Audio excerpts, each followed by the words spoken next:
The last box we'll be looking at in the kitchen is a 4.5.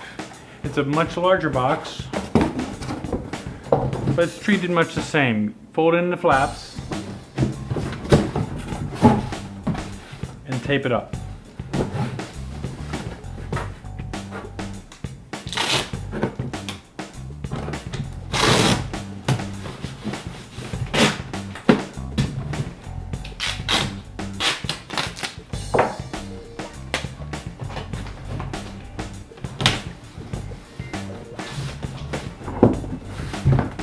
A 4.5 is pretty big and kind of cumbersome to work on the counter area, and you'll hurt the lower part of your back working on the floor, so I usually find a chair or a small box to put it on. The 4.5 in the kitchen eats up a lot of the larger items that we have. Pots, pans, baking sheets, large serving trays, anything bulky and light.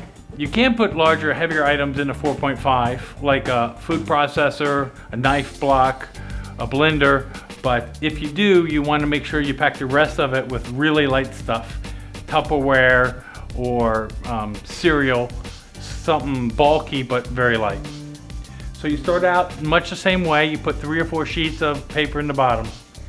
And then I'm going to be showing you some of the larger items that you can fit in. Now technically you wouldn't have to wrap this in paper, but paper is fairly cheap, and in order to keep the box kind of quiet and keep it from clunking around, we'll use a little bit of paper.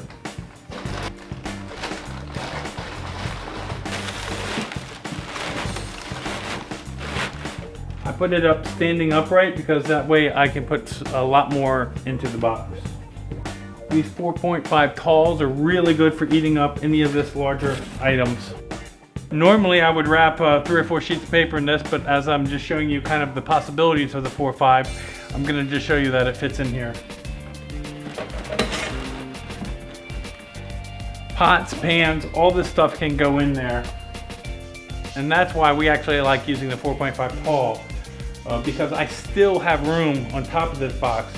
And again, what I would do is put 3 or 4 sheets of paper down in there and then find something very light to work with, say Tupperware, or again, cereal or any sort of stuff like that. It fits very easily. And again, then you just close it up and label it up.